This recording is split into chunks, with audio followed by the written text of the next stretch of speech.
Por que Deus puniu este homem por tentar defender Deus? Por que Deus puniu Uzá por tentar proteger a arca? Ao longo da história da humanidade, muitos se encarregaram de lutar em nome de Deus. No processo, envolveram-se na tortura e massacre de dezenas, centenas de milhares e mesmo milhões de pessoas. Eu forneço a você alguns exemplos em 1 minuto, mas primeiro a pergunta deve ser feita: as pessoas realmente lutam por Deus como podem? Qualquer um afirma defender um Deus todo-poderoso, o Criador de todo o universo. O que é o perigo de tomar a luta de Deus sobre? Essas perguntas podem ser respondidas com a história de um homem chamado Uzá que tentou proteger a Arca da Aliança de Deus. A Arca da Aliança era um recipiente sagrado que segurava as tábuas em que os 10 mandamentos foram escritos, considerado símbolo da presença de Deus entre os israelitas. A história começa com os israelitas em guerra com os filisteus. Em uma batalha, os israelitas decidiram trazer a Arca da Aliança do tabernáculo para o acampamento, acreditando que isso os traria vitória. No entanto, eles fizeram isso sem buscar a orientação de Deus.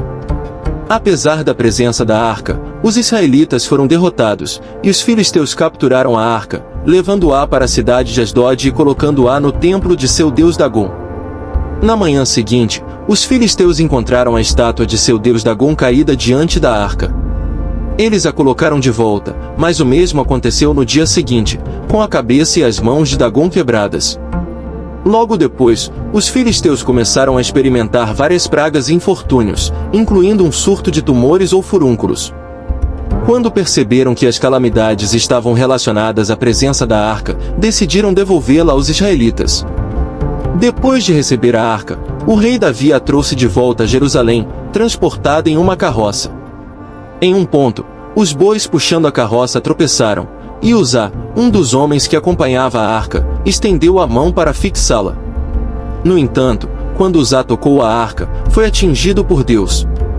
Este incidente é frequentemente citado como exemplo da santidade e reverência associadas à arca, mas levanta a importante questão de por que Deus puniria alguém tentando defender seus princípios, mesmo que o ato de tocar a arca fosse bem intencionado. Ainda era uma transgressão contra os mandamentos de Deus.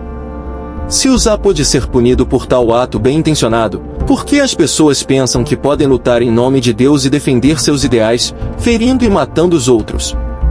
A história está cheia de indivíduos ou grupos que cometem atos de violência em nome de Deus. Aqui estão alguns exemplos de tais instâncias.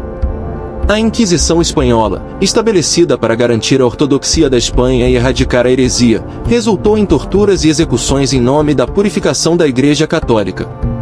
As Cruzadas Cristãs, uma série de campanhas militares religiosamente motivadas para recuperar a Terra Santa, resultando em inúmeras mortes e atrocidades cometidas contra judeus, muçulmanos e outros cristãos.